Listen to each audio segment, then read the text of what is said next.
মৃত্যুর সাথে পাঞ্জা লড়ছেন ওসমান হাদি। এরপর নাকি একে একে জুলাইয়ের পরিচিত মুখগুলোকে মুছে ফেলা হবে। তো এরপর কার পালা? হাসনাত সার্জিসরা কি নিরাপদ এই নতুন বাংলাদেশে?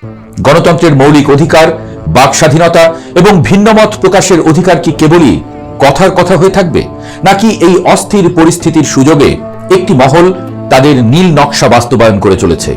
জুলাই আন্দোলনের নেতাদের একে একে নীরব করে দেওয়ার যে মাস্টার প্ল্যান চলছে বলে আমরা আশঙ্কা করছি, সেই আশঙ্কা কি ভিত্তিহীন?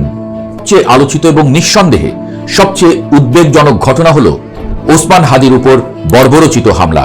ওসমান হাদি এখন জীবন মৃত্যুর সন্ধিক্ষণে হাসপাতালের বিছানায় শুয়ে যন্ত্রণায় কাতরাচ্ছেন। তার শরীরে লেগে থাকা গুলি আর ঝরে যাওয়া রক্ত আমাদের চোখে আঙুল দিয়ে দেখিয়ে দিচ্ছে যে ভিন্ন মতের কণ্ঠস্বরকে স্তব্ধ করে দেওয়ার খেলাটা হয়তো কেবল শুরু হলো। ওসমান হাদি শুধু একজন ব্যক্তি নন, তিনি জুলাই আন্দোলনের একজন পরিচিত মুখ, একজন নেতা যিনি সাহস করে প্রকাশ্যে দাঁড়িয়েছিলেন। আর তার এই পরিণতি কি অন্যদের জন্য একটি শীতল বার্তা নয়? জনমনে এখন তীব্র আতঙ্ক বিরাজ করছে। এরপর কার পালা?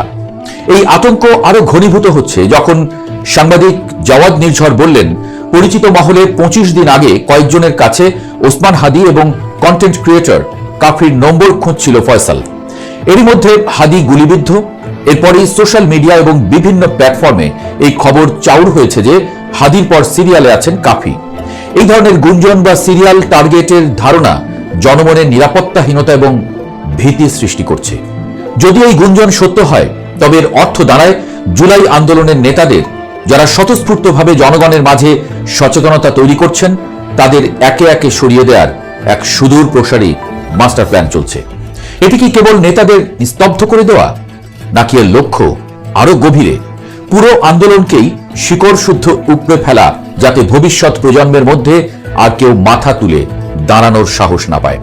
এই সহিংসতা এবং টার্গেট করার বিষয়টি অত্যন্ত উদ্বেগের, কারণ এটি সরাসরি দেশের গণতান্ত্রিক প্রক্রিয়া এবং বাক স্বাধীনতার উপর আঘাত হানছে। যে কোনো রাজনৈতিক বা সামাজিক আন্দোলনের নেতাদের উপর আঘাত, তা সরাসরি বা পরোক্ষ যাই হোক না কেন, ভিন্ন মতকে স্তব্ধ করার একটি কৌশল হিসেবেই বিবেচিত হতে পারে। আর এমনটি হলে আমরা কোন ধরনের গণতন্ত্রের দিকে আসলে এগিয়ে যাচ্ছি? নিরাপত্তার প্রশ্ন ও রাষ্ট্রীয় ব্যর্থতা। হাসনাত সার্জিস সহ জুলাই আন্দোলনের অন্যান্য নেতারাও প্রকাশ্যেই তাদের ক্যাম্পেইন চালিয়ে যাচ্ছেন। তাদের মতো নেতাদের নিরাপত্তা নিয়ে প্রশ্ন উঠেছে এর মধ্যেই। ওসমান হাদির উপর গুলি চালানোর পর এই মুহূর্তে সেই নিশ্চয়তা কে দেবে যে তাদের দিকে তাক করে কোনো বন্দুক প্রস্তুত হচ্ছে না? তাদের মতো নেতারা যারা সমাজের চোখে আলো দেখানোর চেষ্টা করছেন, তাদের যদি এমন নিরাপত্তাহীনতায় ভুগতে হয়, তবে সাধারণ মানুষের অবস্থা কি হতে পারে? সাধারণ নাগরিকের মৌলিক নিরাপত্তা নিশ্চিত করার প্রধান এবং একচ্ছত্র দায়িত্ব হচ্ছে রাষ্ট্রের। এক্ষেত্রে জুলাই আন্দোলনের মতো জনসচেতনতামূলক কাজে যারা নেতৃত্ব দিচ্ছেন, তাদের উপর যদি সুনির্দিষ্ট হুমকির আশঙ্কা থাকে, তবে সরকারের আইনশৃঙ্খলা রক্ষাকারী বাহিনীর উচিত হবে স্বপ্রণোদিত হয়ে তাদের অনুরোধের ভিত্তিতে পর্যাপ্ত নিরাপত্তা ব্যবস্থা গ্রহণ করা।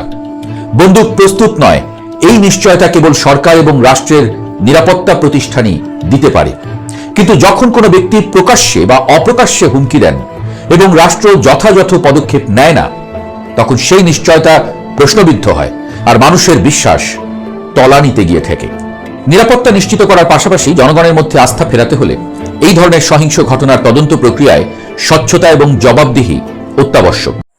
দেশের রাজনীতিবিদ ও রাজনৈতিক বিশ্লেষকদের টকশো শুনতে চ্যানেলটি সাবস্ক্রাইব করবেন এবং ভিডিওটি ভালো লাগলে একটি লাইক দিয়ে আপনার মূল্যবান মতামত জানাতে ভুলবেন না।